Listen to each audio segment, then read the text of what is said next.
하나님의 말씀 고린도후서 5장 17절 말씀. 오늘 한 해를 보내고 새로운 해를 맞이하는 자리에서 고린도후서 5장 17절 말씀을 우리에게 주시는 살아계신 하나님의 살아있는 말씀으로 받겠습니다. 그런즉 누구든지 그리스도 안에 있으면 새로운 피조물이라 이전 것은 지나갔으니 보라 새 것이 되었도다. 우리 한번 같이 읽겠습니다. 그런즉 누구든지 그리스도 안에 있으면 새로운 피조물이라 이전 것은 지나갔으니 보라 새 것이 되었도다. 요한복음 1장 1절 말씀 읽겠습니다. 태초에 말씀이 계시니라. 이 말씀은 하나님과 함께 계셨으니 이 말씀은 곧 하나님이시니라. 태초에로 시작되는 성경은 세 권입니다. 창세기 1장 1절 태초에 하나님이 천지를 창조하시니라. 요한복음 1장 1절 태초에 말씀이 계시니라. 요한 1서 1장 1절 태초부터 있는 생명의 말씀에 관하여는 우리가 본 바요 만진 바요 체험한 바라 이렇게 나갑니다. 이 태초란 말 참 중요합니다.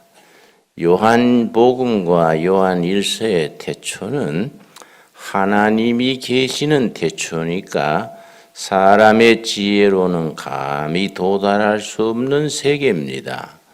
인간의 지혜, 인간의 한계가 하나님이 계시던 그 태초를 상상을 할 수가 없습니다. 그런데 창세기 1장 1절은 태초부터 계시던 하나님이 우주 만물을 창조하신 태초니까 우리가 과학적으로 우리가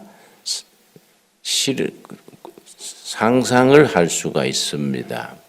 물리학자들은 창세기 1장 1절의 태초를 137억 년 전으로 잡습니다. 물론 과학이니까 자꾸 과학은 자료와 실험에 따라서 바뀌어질 수 있습니다. 137억 년 전에 말씀이 창조되던 최초를 과학자들은 어떻게 계산을 했느냐 하면은 우리 온 우주를 천문학에서 물리학에서 관찰을 하다가 별이 점점 중심에서 멀어지는 것을 발견했습니다. 마치 고무풍선이 벌어지듯이 우주가 자꾸 고무풍선처럼 벌어지는 겁니다. 그 참 과학자들이 대단한 것이 자꾸 중심에서 멀어져 가는 그 속도를 계산을 해냈습니다. 그래서 그걸 거꾸로 돌렸습니다. 고무풍선처럼 자꾸 불어나는데 속도가 있으니 그 속도를 다시 거꾸로 돌리면 어떻게 되느냐. 맨 중심에 모이게 되는 시점이 있습니다. 그게 137억 년 전이라는 겁니다. 그 137억 년 전 어느 날 한 점에서 폭발을 했습니다. 그걸 대폭발, 빅뱅이라 그럽니다. 그 폭발이 우주 만물이 시작된 태초다. 하나님이 우주를 창조하신 태초다. 그렇게 해석을 합니다. 그런데 그 태초 이전에 태초부터 계시던 살아있는 하나님, 그 하나님이 말씀이신 하나님이십니다. 그 태초에 있는 말씀이 생명입니다. 그 생명은 사랑입니다. 그래서 요한복음의 주제는 네 가지입니다. 말씀, 생명, 사랑. 그 말씀, 생명, 사랑에 대한 믿음입니다. 믿음. 그래서 요한복음의 믿음이란 말이 98번 나옵니다. 그 생명이신 말씀에 대한 믿음, 인간을 구원하는 믿음입니다. 그래서 요한복음은 21장까지 있는데 21장은 인사의 장이고 20장을 마지막 장으로 잡습니다. 20장 마지막 절에 요한복음을 왜 기록했느냐? 기록했는 이유를 쓰고 있습니다. 우리 요한복음 20장 마지막 절 한번 찾겠습니다. 31절 말씀. 요한복음 20장 31절에 요한복음을 왜 기록했다? 기록한 이유를 분명히 쓰고 있습니다. 그래서 우리가 요한복음을 읽고 그 목적에 도달할 수 있어야 요한복음을 제대로 읽은 거라 하겠습니다.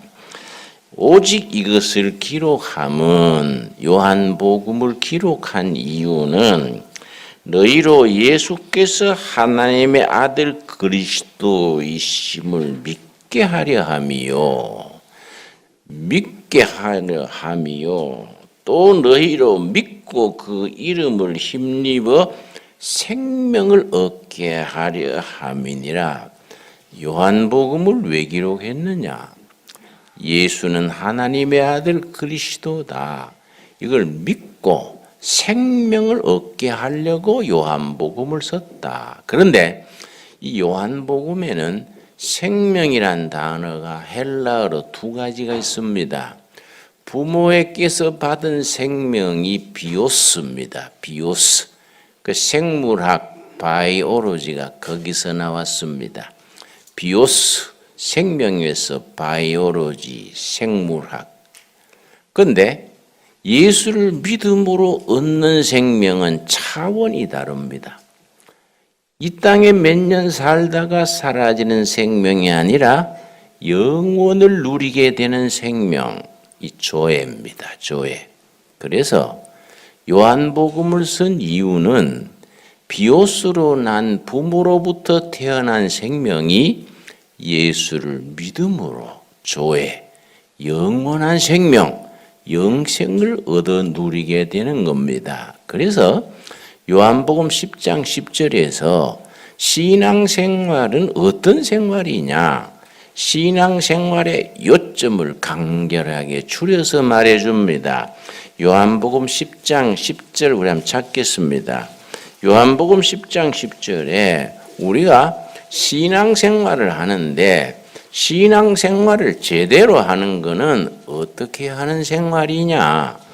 요한복음 10장 10절 도둑이 오는 것은 도둑질하고 죽이고 멸망시키려는 것뿐이요 내가 온 것은 생명의 주인 되신 예수님이 오신 것은 왜 왔느냐? 양으로 생명을 얻게 하고 더 풍성히 얻게 하려는 것이라.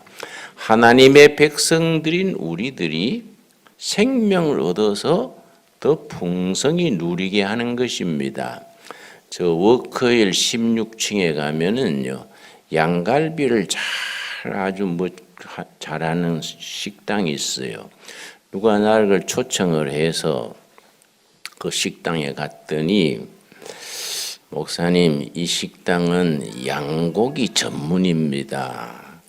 오늘 한번 맛보십시오. 그래서 아이고 나는 못 먹겠는데요. 그랬더니 왜 안 좋아하십니까? 그래서 안 좋아하는 게 아니라 목사가 양을 잡아 먹으면 어떡합니까? 그래서 웃었습니다. 예. 생명을 얻어서 누리는 것이죠. 생명을 얻어 누리는 것이 신앙생활입니다. 2017년 생명을 잘 누린 것을 감사드립시다. 내년에 더 풍성히 누릴 수 있게 되기를 바랍니다.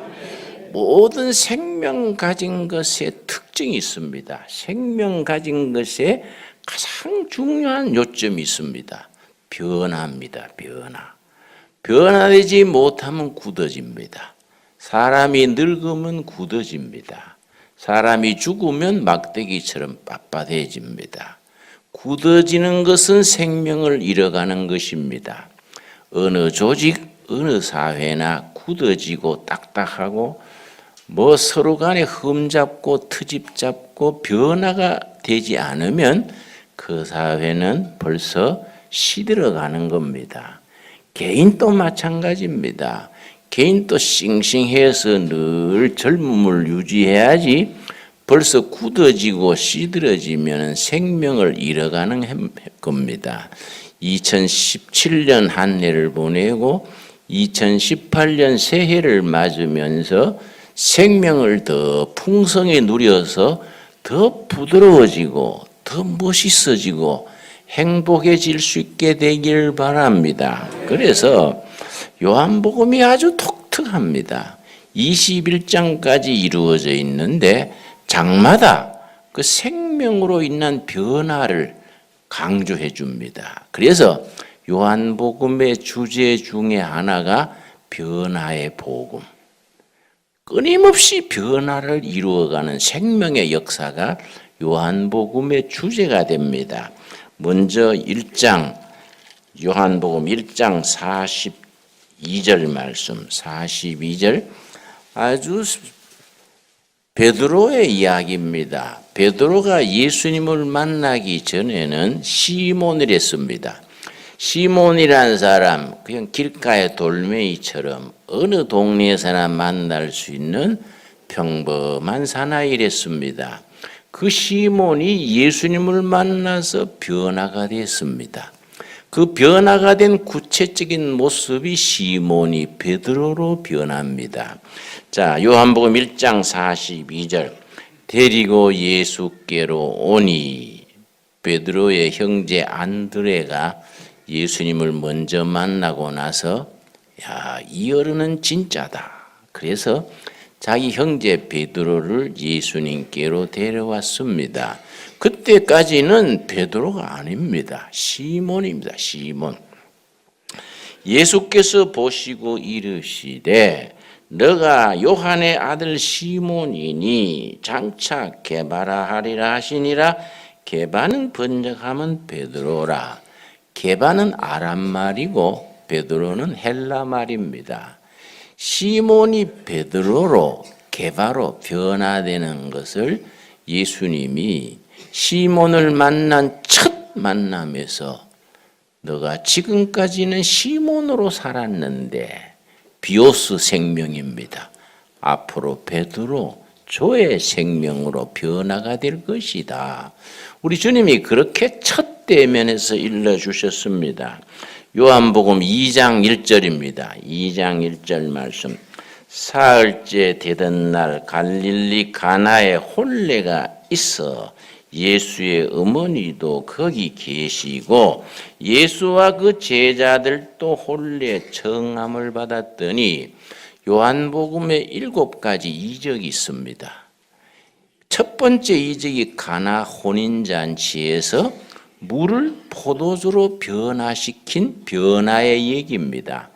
나중에 그 죽은 나사로 살린 변화까지 또 5,000명을 보리떡 5개 물고기 2마리로 먹이신 그 놀라운 변화까지 7가지 변화가 요한복음에 나오는데 첫 번째 변화가 2장에 가나 혼인잔치에서 일어난 변화입니다. 여기에 영적인 의미가 있습니다. 왜 7가지 변화 중에 가나 혼인잔치에서 물을 포도주로 변화시킨 변화가 맨 먼저 나왔을까?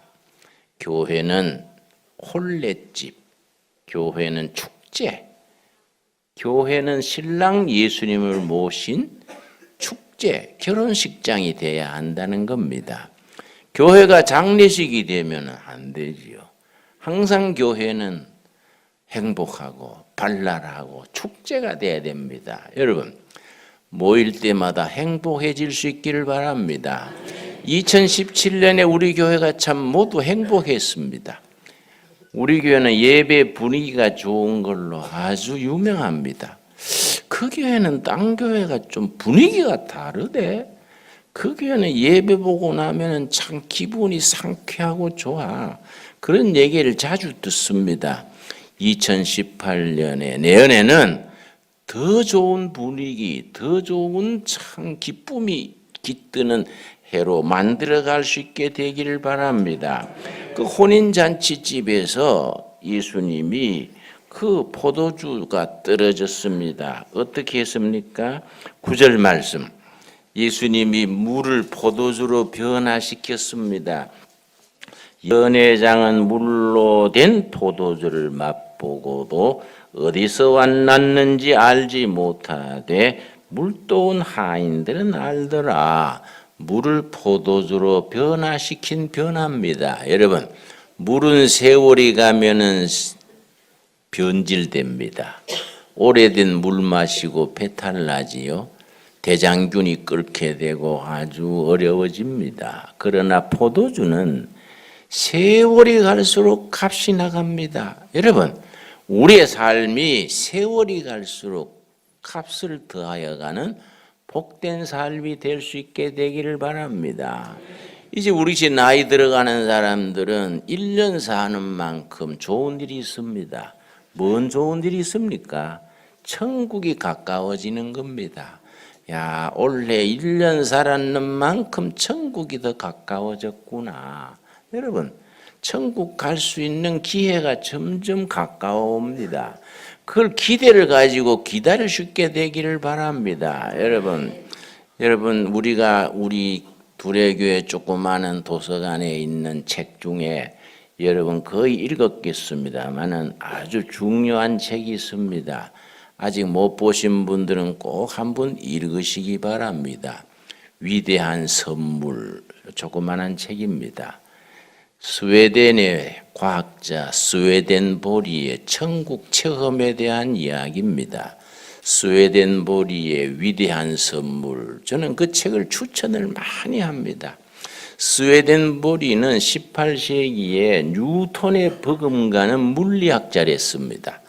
대단한 천재적인 물리학자랬습니다. 그런데 57세 되는 어느 날 그 연구실에 천사가, 흰옷 입은 천사가 찾아와서 스웨덴보리여, 나는 하나님이 그대를 천국에 데려오라고 보낸 하나님의 사자입니다. 그때부터 천국 체험을 했습니다. 그 뒤로 87세 죽을 때까지 수시로 천국에 내왕을 했습니다.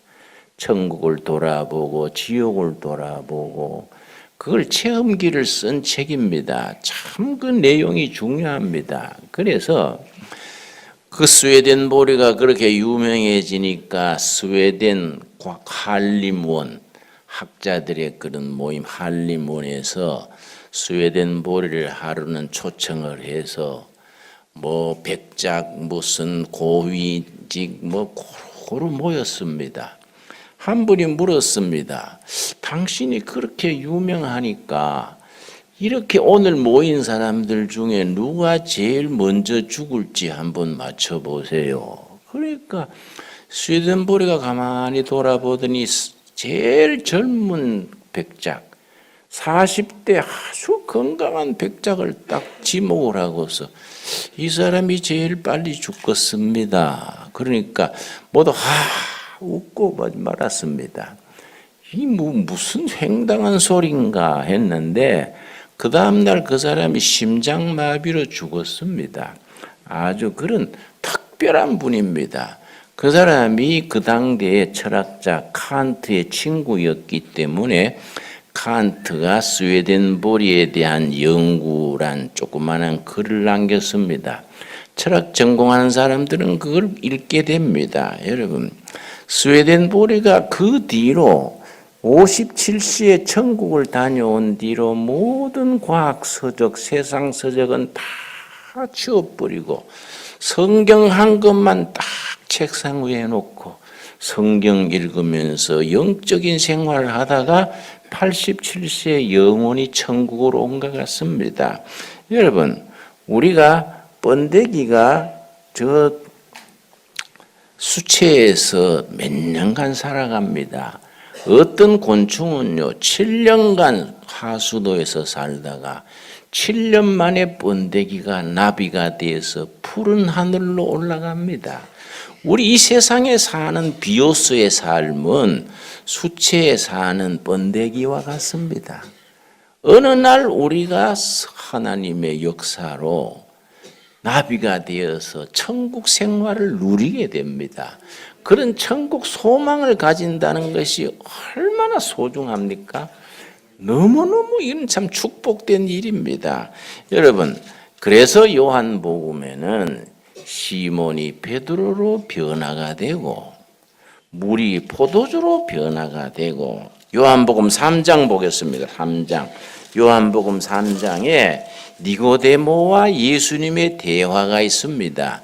니고데모는 요즘 말하면 국회의원입니다. 산헤드린 정회원이니까 국회의원급입니다. 니고데모가 예수님을 밤에 찾아와서 대화를 합니다. 사람이 거듭나야 하나님의 나라를 볼 수 있느니라, 이렇게 대화가 시작이 됐는데 6절 말씀, 예수님께서 니고데모에게 말씀하시기를 육으로 난 것은 육이요 영으로 난 것은 영이다. 육으로 비오스로 난 우리 생명이 영으로 조의 영원한 생명으로 변화되는 변화, 이게 생명 역사의 신앙 진리의 기본이 됩니다. 여러분, 우리가 육으로 났지만은 영으로 변화되어서 천국 소망을 누리는 성도들이 되기를 바랍니다. 요한복음 4장입니다. 요한복음 4장. 수가성 우물가에 한많은 여인이 정말로 예수님을 만나서 예수님을 만난 그 대화 속에서 팔자를 고치게 됐습니다. 요한복음 4장 3절 말씀.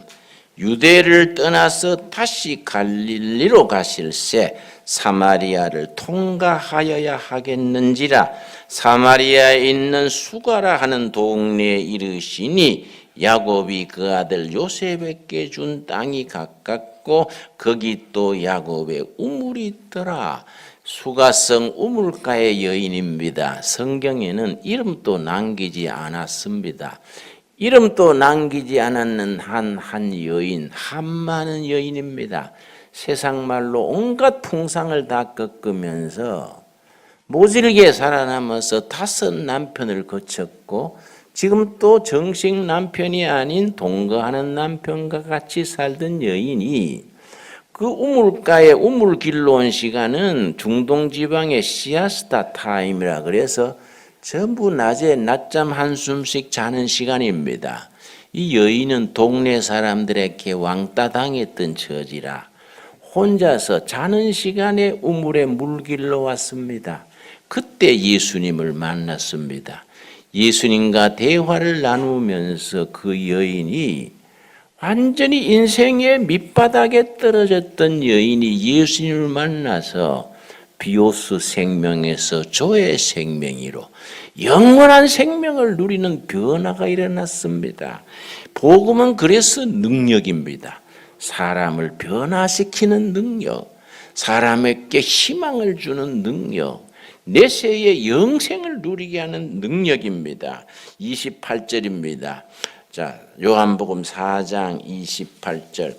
여자가 물동이를 버려두고 동네로 들어가서 사람들에게 이르되 내가 행한 모든 일을 내게 말한 사람을 와서 보라. 이는 그리스도가 아니냐. 완전히 사람들 낯을 피해서 다 잠자는 시아스타 타임에 물길로 왔던 여인이 진리 되신 예수님을 만나고 생명의 주인 되신 예수님을 만난 뒤에 완전히 전도자로 변화됐습니다. 전도자로 변화가 되고 동네 사람들요, 그리스도를 만나보십시오. 여러분, 완전히 인생 망가졌던 여인이 예수님으로 인해서 진리를 전파하는 전도자로 변화되는 그 변화, 이 신앙의 세계입니다. 어떤 종교, 어떤 철학, 어떤 정치, 어떤 세상의 이데올로기로도 변화시키지 못하는 인간의 본질적인 변화, 생명의 변화를 성경은 요한복음은 장마다 일러줍니다. 5장 2절입니다. 5장 2절 말씀. 요한복음 5장 2절. 예루살렘에 있는 양문 곁에 히브리 말로 베데스다라 하는 못이 있는데 거기 행각 다섯이 있고, 예루살렘 입구에 양문입니다. 양문. 양이 드나드는 문을 양문이라 그럽니다. 십도와 짐승이 다니는 문이 따로 있습니다. 시체가 나가는 문도 따로 있습니다. 서울도 저기 신설동 쪽에 가면 시구문이라는 문이 있습니다. 한 도성에서 사람이 죽으면 그 문으로 생상이 나갑니다. 양만 다니는, 가축만 다니는 문 앞에 베데스다라는 연못이 있었는데 아마 수시로 그 화산 같은 물이 바닥에서 끓어오릅니다. 그때 얼른 뛰어들면은 병이 낫는 사건들이 일어났습니다. 많은 환자들이 그 베데스다 연못물이 끓기를 기다렸습니다. 그런데 5절 말씀, 거기 38해 된 병자가 있더라. 베데스다 연못가에 38년 된 병자가 누워 있었습니다. 6절, 그 병자를 보고 예수님이 탁 필이 꽂혔습니다. 예수께서 그 누운 것을 보시고 병이 벌써 오랜 줄 아시고 이르시되 너가 낫고자 하느냐?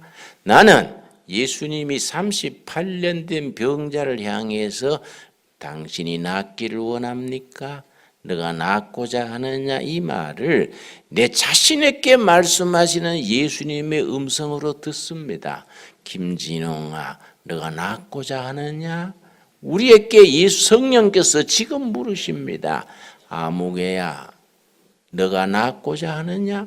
우리가 뭔가 하나님을 섬긴다 하지만은 잘못된 생각, 잘못된 습관, 잘못된 관계 속에 우리 삶이 병들고 일그러지게 됩니다. 그럴 때 오늘 성령께서 우리에게 물으십니다. 아무개야, 너가 낫고자 하느냐?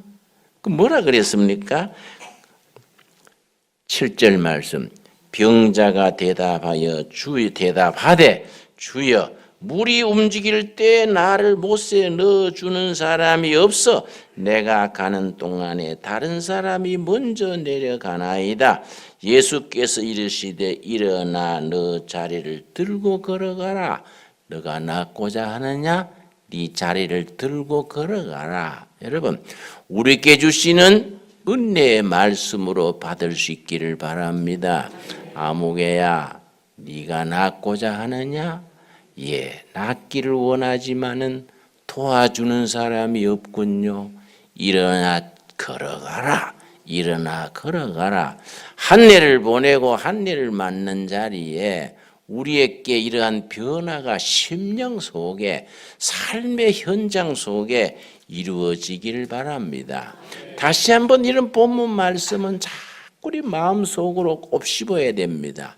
아무개야, 네가 낫고자 하느냐?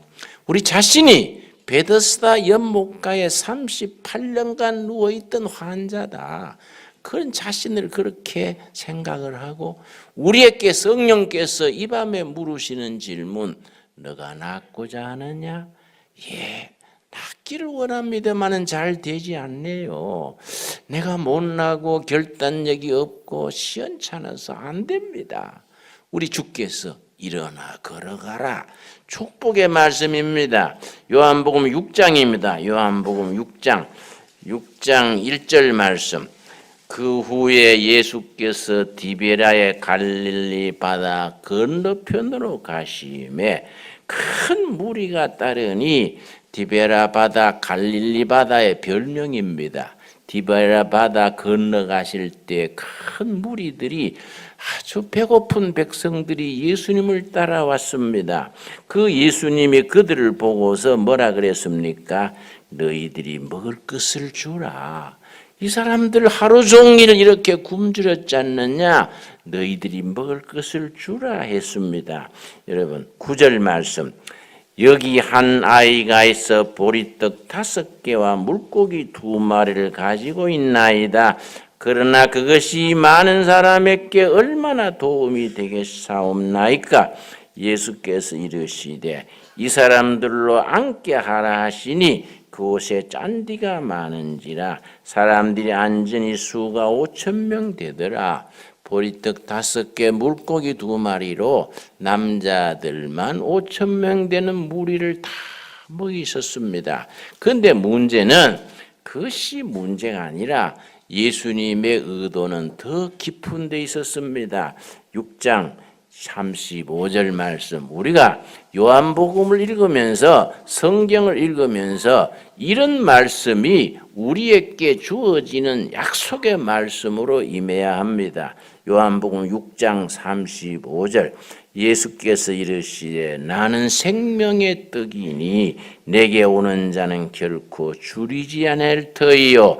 48절 말씀, 우리 48절, 내가 곧 생명의 떡이니라. 여러분, 예수님이 보리떡 5개와 물고기 2마리로 5,000명 먹이신 뒤에 사실은 내가 떡이다, 내가 생명의 떡이다, 영원히 너희들의 생명을 지켜주는 생명의 떡이다, 예수님이 우리에게 말씀하시는 건 그겁니다. 여러분, 보리떡 5개 가지고 5,000명 먹었지만은 한 끼 지나면 다시 배고픕니다.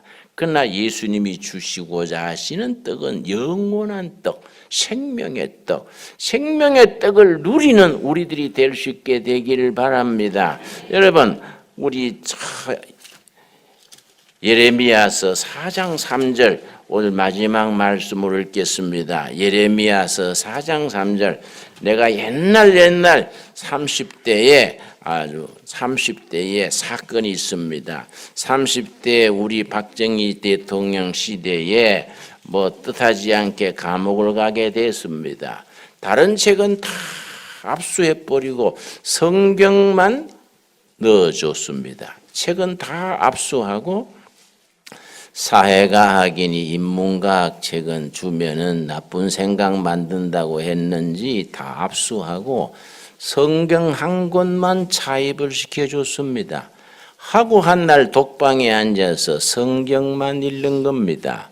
내 옆방에는 김재하 시인이 있었고 또 옆방에는 다른 정치범들이 0.8평 되는 조그마한 방에 앉아서 성경만 읽었습니다. 성경 읽다가 어느 날 예레미야서 4장 3절 읽으면서 영적인 체험을 했습니다. 내 평생에 내 삶이 본질적으로 근본으로 변하게 한 말씀입니다. 여러분, 예레미야서 4장을 6번째 읽을 때에, 성경 전체를 6번째 읽을 때에, 예레미야서 4장 3절 읽을 때에 말씀이 변화가 됐습니다. 생명을 가진 살아있는 말씀으로 변화가 됐습니다. 여러분, 그냥 종이에 활자 찍힌 책이 아니라 살아있는 하나님의 살아있는 말씀으로 바뀌어서 나에게 다가왔습니다. 살아있는 나와 살아있는 하나님의 말씀이 만났습니다. 내가 감격해서 울면서 이 말씀을 읽었습니다. 4장 3절, 여호와께서 유다와 예루살렘 사람에게 이와 같이 이르노라. 너희 묵은 땅을 갈고 가시덤불에 파종하지 말아라. 너희 마음밭을 갈아라. 지금까지 살던 습관, 버릇, 관계, 못된 것 다 내버리고 너희 마음판을 새롭게 갈아라. 가시덤불에 씨 뿌리지 말아라. 4절 말씀, 유다인과 예루살렘 주민들아 너희는 스스로 할례를 행하여 육신의 할례가 아니라 마음의 할례, 심령의 변화, 결단입니다. 할례를 행하여 너희 마음 가죽을 베고 나 여호와께 속하라. 그리하지 아니하면 너희 악행으로 말미암아 나의 분노가 불같이 일어나 사르리니 그것을 끌 자가 없으리라. 이 말씀을 읽을 때 내 삶에 변화가 왔습니다. 말씀이 살아서 나에게로 다가오는 겁니다. 내가 정신이 바짝 들어서 울면서 이 말씀을 읽었습니다. 여러분, 우리 삶 속에서 살아계신 하나님의 말씀이 우리 심령에 닿아서 우리 삶이 변화되는 변화가 2017년을 보고 새로운 해를 맞으면서 그런 변화가 여러분 심령 삶의 현장에 누릴 수 있게 되기를 바랍니다. 여러분, 독일의 괴테라는 문학자가 있습니다. 파우스트라는 유명한 불후의 명절을 지었는데 그 파우스트에 무슨 구절이 있느냐 하면 탈피하지 못하는 뱀은 죽는다. 껍질을 벗지 못하는 뱀은 죽는다. 유명한 말입니다. 옛날의 사고방식, 옛날의 습관, 구습에 빠져서 변화되지 못하는 사람은 자기 생각, 자기 습관, 자기의 그릇된 삶에 갇혀서 영혼을 파괴시키게 됩니다. 인간관계를 그르치게 되고 점점 구렁텅이로 떨어지게 됩니다. 뱀은 특별한 병이 있습니다. 가시에 찔리거나 잘못된 쥐약 먹어 죽은 쥐를 먹거나 하면은 껍질을 벗지 못하는 병에 걸립니다. 여러분, 이 등산을 하다 보면은 가끔 뱀 껍질이 벗어져 있는 것을 보게 됩니다. 뱀은 스스로 껍질을 벗습니다. 껍질을 못 벗으면은 자기 껍질에 자기가 갇혀서 죽습니다. 그와 같이 사람도 마찬가지입니다. 뱀이 껍질을 벗으면서 한 단계 더 성장하면서 생명을 유지하게 되듯이 우리도 자기의 그릇된 습관, 생각, 잘못된 사고방식에서 벗어나면서 새로워져야 합니다. 새로워지지 못하면 자기 생각에 자기가 묻혀서 파멸의 길로 나아가게 됩니다. 점점 사망의 길로 가게 됩니다. 자기 스스로 자기를 파괴시킵니다.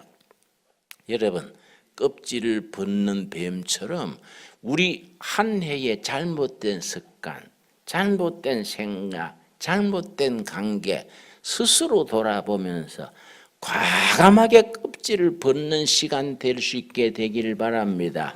그래서 오늘 본문에 뭐라 그랬습니까? 고린도후서 5장 10절에 뭐라 그랬습니까? 뱀이 껍질을 벗듯이 우리가 마음의 할례를 받아야 합니다. 새로워져야 합니다. 고린도후서 5장 17절 한 해를 보내고 한 해를 마치면서 새로 맞으면서 우리가 마음속에 정말 깊이 새겨야 될 살아있는 하나님의 살아있는 말씀입니다. 고린도후서 5장 17절 그런즉 누구든지 그리스도 안에 있으면 누구 안에입니까? 그리스도 안에 있으면 엔 크리스토스 인 크라이스트 그리스도 안에 있으면 새로운 피조물이다. 뉴빙 새로운 사람, 새로운 존재, 새로운 생명입니다. 그리스도 안에 있으면은 새로운 사람, 새로운 존재, 뉴빙. 이전에 쓸모없이 헛된 길을 걸어가던 사람은 다 죽어버리고 뱀이 껍질을 벗듯이 다 벗어버리고 보라 새것이 되었도다. 한 해를 보내고 나서 새로운 한 해 365일 새롭게 맞이하면서 날마다 주마다 달마다 뱀이 껍질을 벗듯이 새로워져가는 그래서 천국으로 가까이 가는 우리들이 되어질 수 있게 되기를 바랍니다. 기도하겠습니다. 주님 은혜를 감사드립니다. 우리 심령이 새로워지게 하여 주시옵소서. 2017년도 열심히 살아사오나 주님의 뜻에 합당치 못하였던 것들도 있었습니다. 회개합니다. 마음에 할 일 행하고 가시덤불에 다시 씨 뿌리지 않기를 다짐합니다. 그리스도 안에서 새로운 피조물, 새로운 존재, 새로운 가정, 새로운 교회, 새로운 삶이 되게 하여 주시옵소서. 이전의 나를 다 십자가 밑에 내려놓고 부활하신 예수님과 더불어 새로워지게 하여 주시옵소서. 예수님 이름 받들어 기도드려 사옵나이다. 아멘.